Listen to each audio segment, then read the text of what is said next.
Hi. My apologies on my tardiness, but I'd like to call the meeting to order. This meeting of the Daly City Small Business Commission, today's date is January 11th, 2024, and the time is 7:35. I think we'll start with a roll call.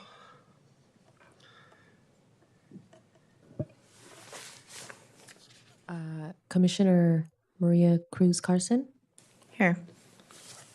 Vice Chair Commissioner John Peña-Cerrada, Present. Chair Commissioner Amro Radwan, Present. and Commissioners Charles Hill and Joseph Bautista are absent. Okay, thank you. I think we should do the pledge. Yes.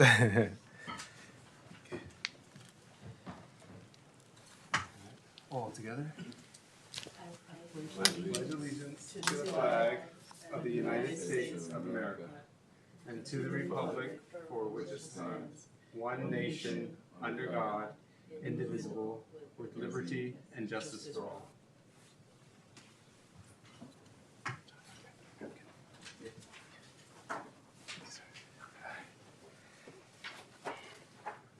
Okay.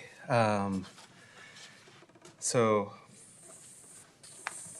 first on the list here, I think we want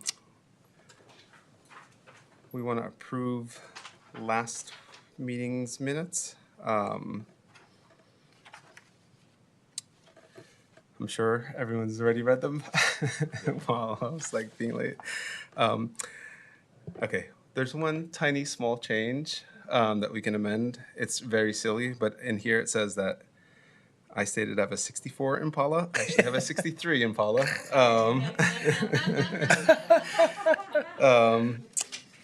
But other than that, can I get a motion to approve the minutes? With a change. With the change, yes. Yes, what did I say? Is that Jose? Yeah, with the change, yes. And the second? Oh, I second. All right. All in favor? Aye. Aye. Aye. Okay. And I think next on the agenda, oh, we have a presentation. Yes, thank you. And again, apologies to keep you waiting, but yeah, thank you. So the presentation is going to be about the Brown Act, which I think is always good to get a refresher, and thank you.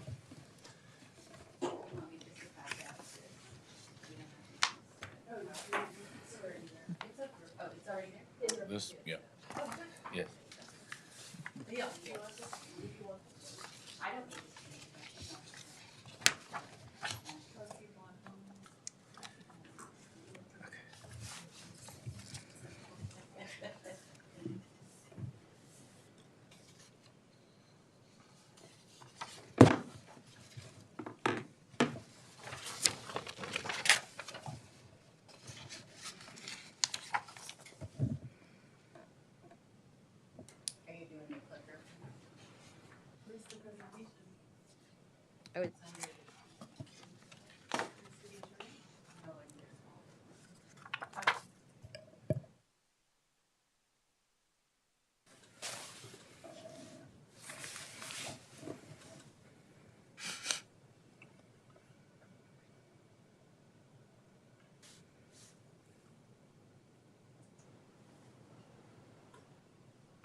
Good evening.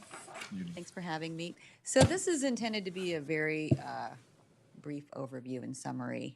The body of law for the California Open Meetings Law Brown Act is extensive, so I thought I'd kind of just narrow it down to some issues. To the extent that you have any questions, it's a very informal presentation. Please ask away. Okay. So we'll get started. The Brown Act basics. So the Brown Act started in 1953. It's a body of law governed by the California Government Code. Its overall intent really was to promote transparency and public participation in public government. Its intent was also for all meetings of the legislative body to be open and public so that all members may attend the meetings unless there is an exception that applies. And those exceptions have to also be expressly stated before a majority of the members can have a meeting. Who is subject to the Brown Act? Legislative bodies such as the Board of Supervisors, the City Council, and school boards. Bodies can be created by the City Council, such as the Small Business Commission was created by ordinance by the City Council. Commissions, boards, standing committees, and task force. So when you form a commission, you are now all acting as a body as opposed to individual chair members. This is really small, but I thought I'd just kind of put it up there. We don't need to read it extensively, but like I had indicated, the Small Business Commission is created by ordinance, and it's Chapter 2.58. This particular chapter is important is because it creates the duties that each of the commissioners take the oath to abide by. In general, the Small Business Commission was created to advise the City Council on all matters affecting small business communities, as well as advising, creating programs, looking at things that may function for the small business community. Essentially, its intent was that the commissioners and the commission effectively act as a liaison to the city, local businesses, and small business groups all together. So when items are brought before you, your jurisdiction's dealing with small business commissions. The intent behind the Brown Act really is the meetings and having members of the public attend those meetings. So by ordinance, we create regular meetings, and the regular meetings are, I believe, the Thursday of every month. Is it the second Thursday of every month? And any time you have those meetings, they are to be agendized, which we can talk about later on in future slides. Okay. What is subject to the Brown Act? A meeting, and that is a quorum, 3 or more. So whenever you have a majority of the members of the commission to hear, discuss, or deliberate any item which is within the jurisdiction of the commission, that is a meeting. So I brought up the idea that what is your duties as a commissioner, that's the jurisdiction. So to the extent that you have items that have nothing to do with the small business commissions, that's not a meeting.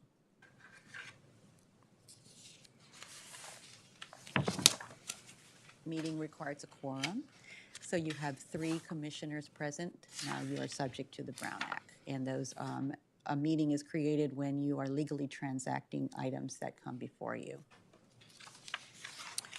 What are examples of meetings? So the more traditional type of meetings essentially are when your staff would bring before you items before a decision is made in regards to the Small Business Commission. But the less traditional type of meetings are when 3 or more of the members engage in a discussion that you may hear about. So emails, telephone, social media, things like that when you're discussing amongst the 3 members, create a meeting. And when that happens, you have to notice it, and it has to be public for members of the public to attend. Another less traditional type of meeting that sometimes happens, and now with a lot of social media and technology, are called serial meetings. And so essentially what that happens is when one of the commissioners talks to a chair, that's only 2, so you say it's not a meeting, but then the chair now calls the vice chair, and you have a serial meeting because you're starting to discuss an item that you're going to possibly be voting on in public.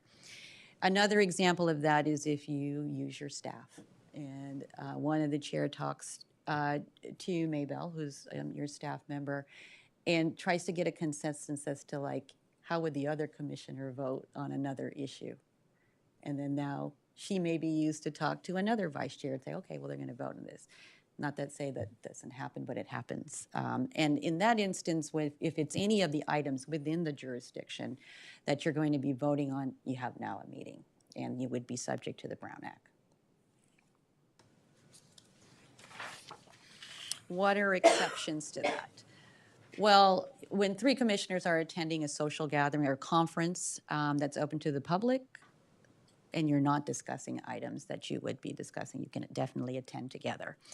Open and public meetings held by another organization or even a legislative body, for instance, if 3 members of the commission want to attend a council meeting, that's fine, provided you're not having your own meeting while you're having this.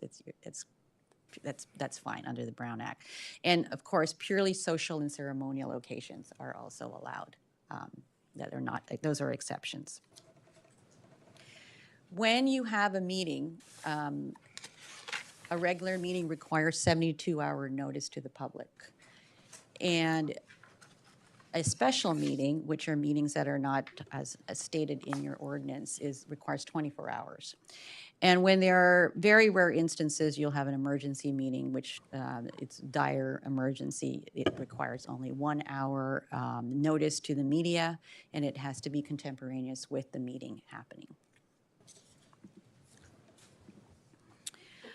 When you have an agenda posting that is required for a regular meeting, it needs to be posted at an accessible public area. For the city, it's the city clerk's office. When the city does have an internet or a website, it's required that the posting also be posted on the city website. Okay. What are the basic rules? So when we have an agenda that is posted, you have to have a general description of the item of business that you're going to be discussing. No action that's not appearing on the agenda can be discussed, except in certain instances, you may have briefly respond to a statement. For instance, you might have some public comment. You can briefly respond as long as you're not dialoguing about it. You can ask questions for clarification, as well as you can make announcements or brief reports about activities of the commission, request staff for clarification or even direction, and also request staff to put a matter on the agenda for a future meeting as well.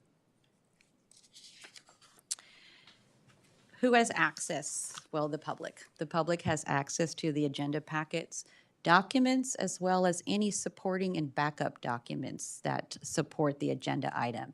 So to the extent that you have an agenda packet and it is not you may not have all the backup documents. If it is not deemed confidential and a member of the public were to request that, they would be entitled to it.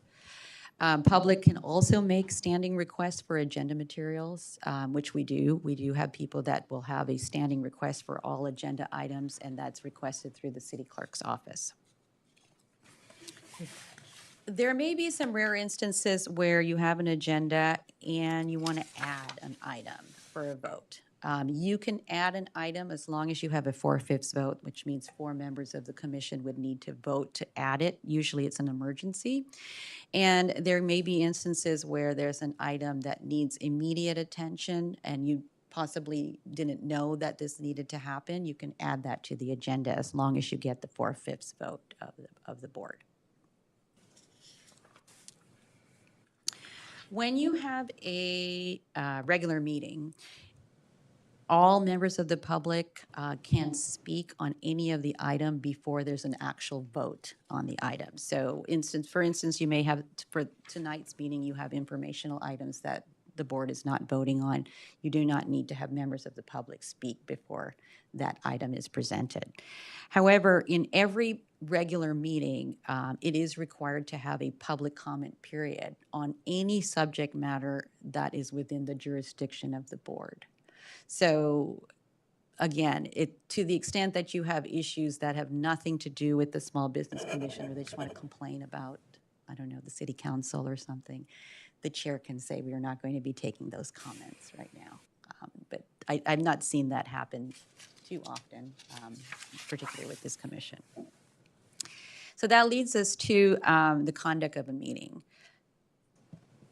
The chair is responsible for assuring that there's conduct and decorum of a meeting. While there's usually, oftentimes you might have members of the public thinking you can be upset about an issue, complain about something, which is fine, as long as it does not disrupt the order of the meeting. So the chair can control that and just say, okay, we're not going to have we're going to have a public comment for 2 minutes for everybody. And you may have somebody that wants to speak 10 minutes on something. I think the chair can control that and say, to assure that business is run appropriately and that the meeting can run in a orderly manner. They would try to have order with that. We do follow, I'm sure some of you are familiar with Robert's Rules of Order, which is the old parliamentarian rules for decorum and guidance in a meeting. So we use that as part of our order. It's not the law, but we use it as guidance.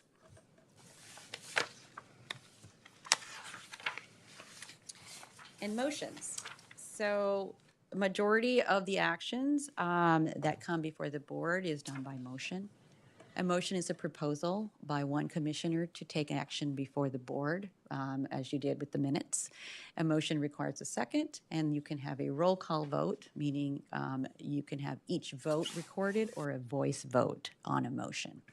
Common motions, motion to continue, motions on items for approval.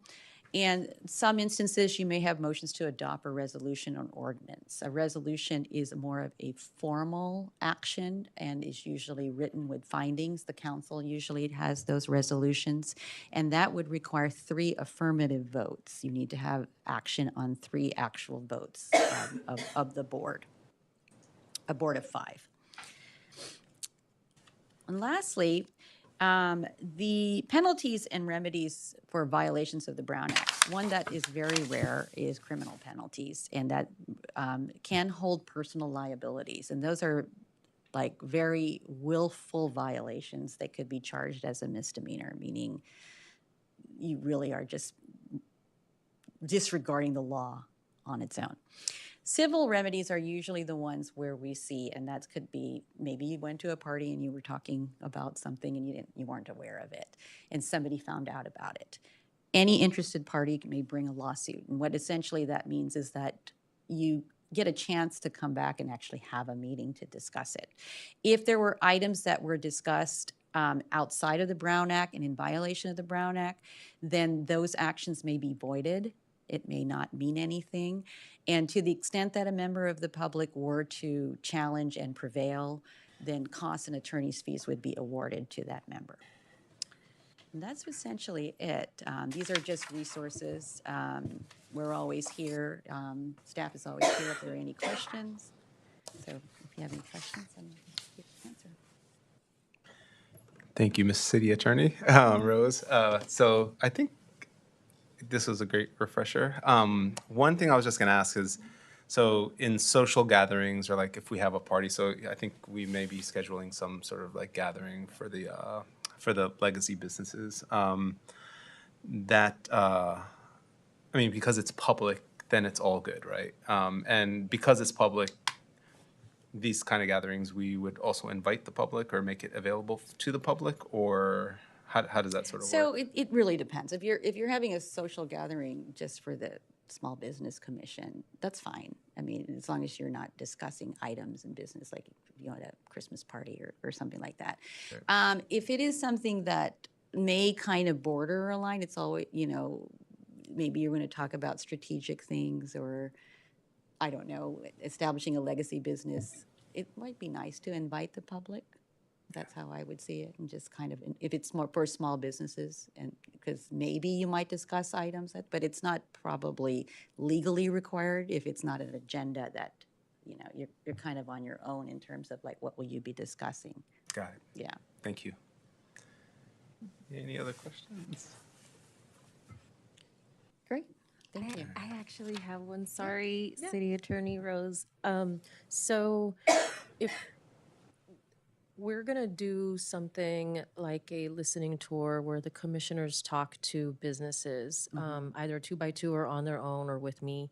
And in order for us not to double up on work so that we're not all talking to the same business, could they input data on who they've reached out to on a collaborative and common document?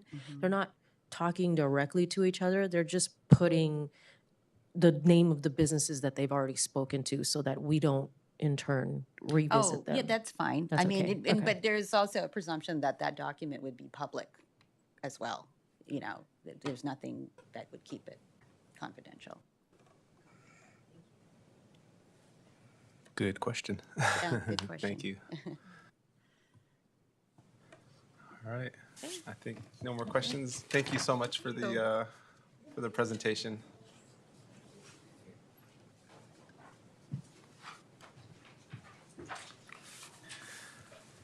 All right, and next item on the agenda is the listening tour, rules of engagement and script. So I think this is sort of what we're calling it, and so we're gonna talk about the survey and sort of like the rules of engagement, but just kind of like get everybody in sync. We've talked about this a little bit, but just like this to me really is about us as a commission having the opportunity to like engage directly with like the small business community here in the city of Daly City, primarily to understand their needs, challenges, and then like aspirations in general. With this idea of like capturing qualitative, quantitative information from them, so that we can then sort of capture that and compile it and analyze it ourselves, and then make recommendations to the council, or come up with some other ideas on how we can support these businesses. So I know it's something that I'm yearning for, is just like to learn more, and I have my own experience. I think my fellow commissioners also have their own experiences in terms of like, as a small business here in Daly City, what are the things that you're facing. But I think it would be great to sort of open that up to the public, or specifically to the small business community here in Daly City. So I guess I'll ask Maybell if you can take it from here in terms of like what we're thinking logistically. So logistically, for the actual listening tour, we definitely need to programmatically flesh that out more. And within by the next meeting, that should be more solidified.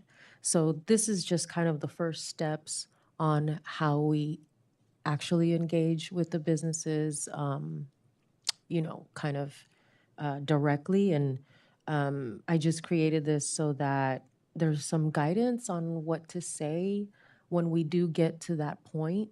And then a little bit of like cultural rules of engagement, I guess, if you guys were able to read the document. And then just know that we're not there to promise them anything, right? It's listening tour. So we're there to listen, and then that data is going to inform next programming. Like, okay, we're hearing from the majority that A, B, and C, so we need to respond to that, So this is all just to do that. And let me know if you have any questions about what's on this document, but I'm pretty sure it's pretty basic. Yeah. So that QR code that's on here takes them to that survey. Yeah, that's the second item, the next item that we're going to discuss. But so for the first one, it was just kind of like more of a prompt Sure. to help you engage. Not that, I'm questioning anybody's wherewithal on knowing how to engage with businesses. It's just in case you needed something like this, it's there. I see. Oh, I'm sorry, I didn't mean to jump to the next item there, but, okay. As far as the rules of engagement and script, I think this is great. And just a little, the few details here is great as far as like engaging on a cultural level and just understanding how some of them communicate. I think that's great. Yeah, and again, we're not there to judge. Right. We come, of course, with our own biases. They come with theirs, and it's more for us to just listen to what they have to say. Sure. Yeah, I just want to appreciate you for putting this together in this way, and I think this is great guidance. Also, in terms of like being sensitive to some of the cultural differences that exist here in our diverse city. Yeah, and I think I'm sort of just like wrapping my head around this, just to, so I think my fellow commissioners are also just on the same page. I mean, I think the idea again is like the way we'll capture the data is through the survey, but this is just our sort of like script or a guiding script to as we go around. And also, like, it makes me think about the question that you asked the city attorney. So if we are going to businesses, I mean, I guess organically, like, I go visit this business just because I want to go visit this business. And then, hey, by the way, this happens. Then, I think it would be good to have a feedback loop or input that into some document or some shared space where, that I've spoken to so-and-so business. Yeah. And so it's already there. So we're not like duplicating efforts. So I think this is great. Yeah. Thank you. Yeah, absolutely. And again, it's not just gonna fall on you guys to get this survey out. The idea was also actually that Mr. Hill brought up was to put it in a mailer. So the easiest, lowest hanging fruit for us is to stick it in with the business renewals that go out in the fall. I also love the idea that we spoke about before in terms of like posting on the Daly City like social media channels as well. And I think that would be pretty cool. Exactly. And I know we'll probably need some more time to flush out the actual logistics, but I think it would actually be kind of cool to also invite members from different commissions or the council or the mayor, if they would like to join us. So again, I don't want to like throw that out there as like, this is what we'll do, but I feel like it might actually be a pretty cool thing to Yeah, hang out with the there's mayor or one of the council members and visit these businesses as well. absolutely there is something called the Mayor Walk that they do. Is it annually? I know I did it when Mayor Manalo was the mayor previously, and the theme around that during COVID was Stop Asian Hate. So we went around and passed out those flyers for businesses to hang in their window. So we can see if they're open to having this be part of that theme when they do the mayor walk, and we can all go do that whenever that happens. As well as any like events that happen, like the one that happens at Marchbanks, or other sort of like public events. Yeah, I mean, that'd be great. Like any, there's some cultural events that go out there, fiestas or whatever it is. If there's a way we can have this available for any of the businesses out there, that would be good. Yeah. Cool. This is great. Any other feedback or questions? Are we able to share this too in our social media platform? When it's finalized. Yeah. So there's just the initial steps, and once we have established like the full plan on how to engage it, then we'll have the green light. Yes. Yeah. Thank you. If there's no more comments or questions, we'll go on to the next item, which is still related to the listening tour, and it's really about the actual survey itself.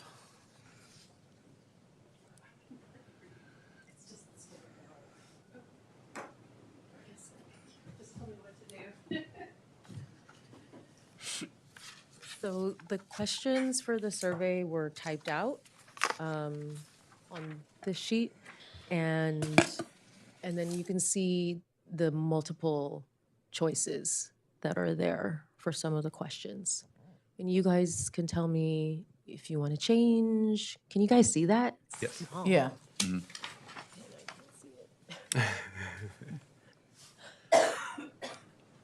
This angle works for me.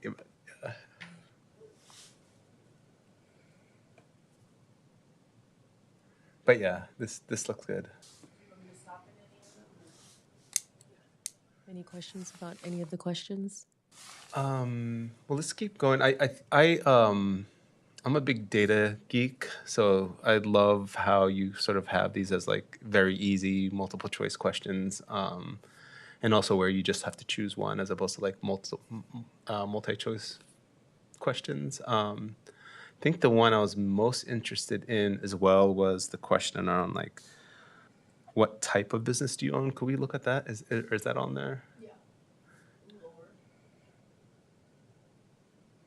Oh, okay. Oh, it's right there. It's the last one I see. So it's sort of like a narrative, like, It's short answer, okay, yeah. okay.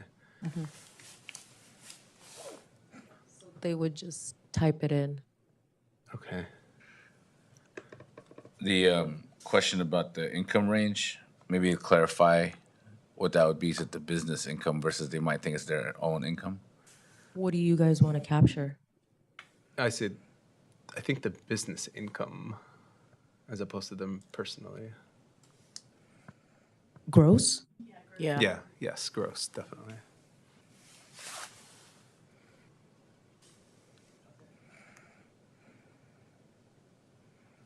Sorry, John, or Yeah, no, because Just wanna make sure you're- someone might look at this and think it's their own personal income versus the business. right, right.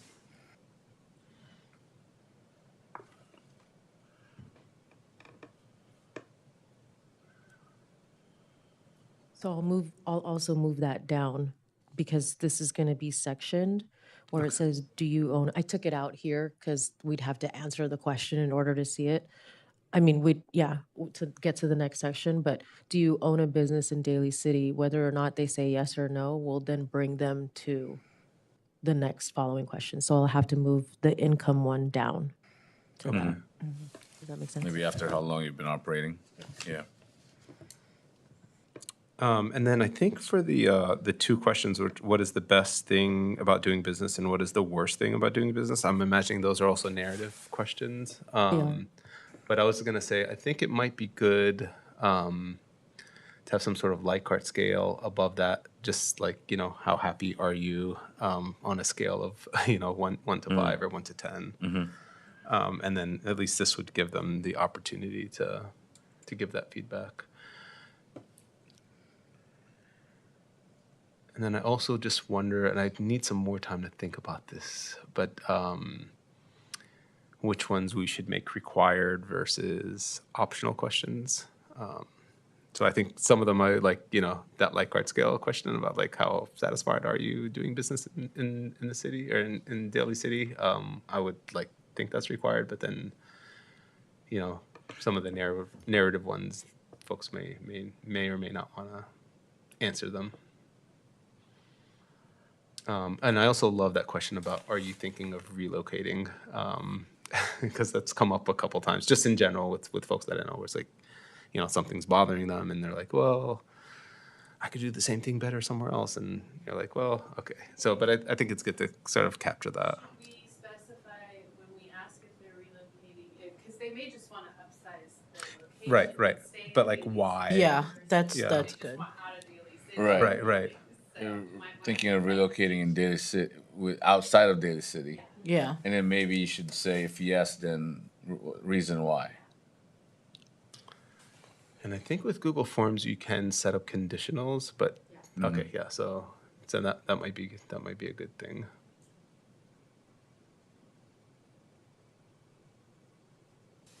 Also, just shout out. I love that question of if your community can help you do if our community can help you do one thing to help you grow, what would it be? I think that's like perfect or spot on. So thank you. Yeah, I mean, I think this is great. I would just say that Likert question I would want to add in terms of like, some scale of how happy you are doing business here.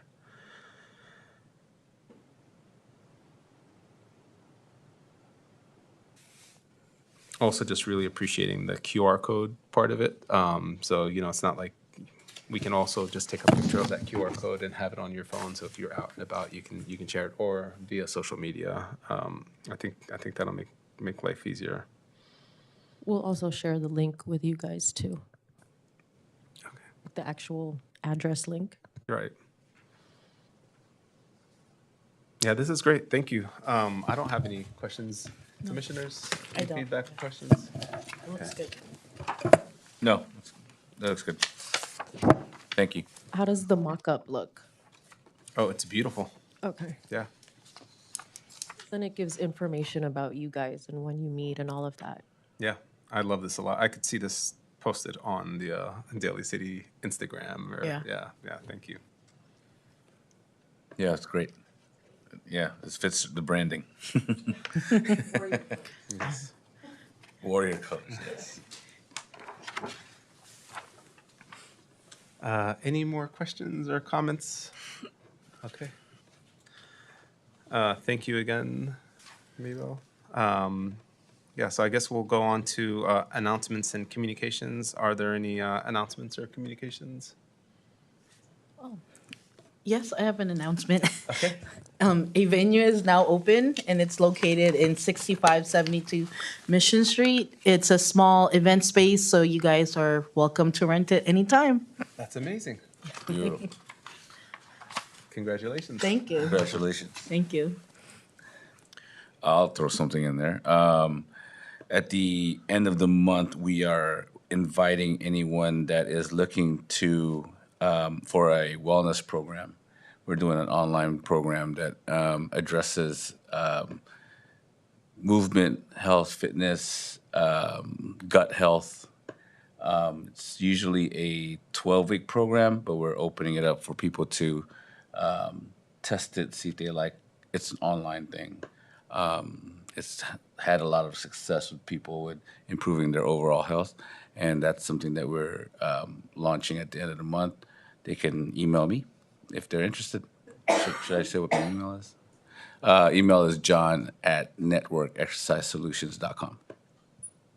Thank you. That sounds amazing. And as someone who's like struggled with health issues, I think I might shoot you an email soon and join. So thank you. Yes. I think the only thing I'll just say is during the last council meeting, Maybell represented us really well, and just wanted to send a special shout out and thank you for being up there and speaking and pushing our the legacy businesses through. I think it was.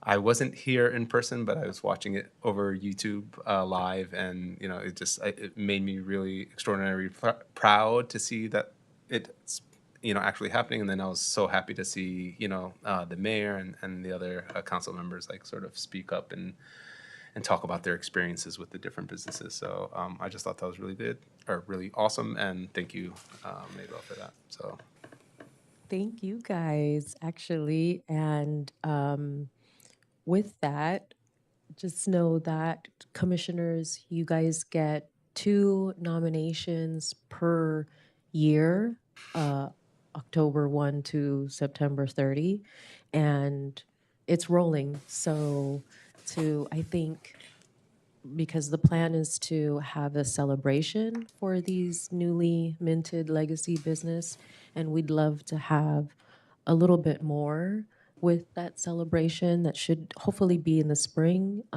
So keep them coming. You have the nomination forms, or I can send them to you again if you need it, but you always have 2. And in the event that one of the commissioners forgoes their 2 nominations, the chair gets them.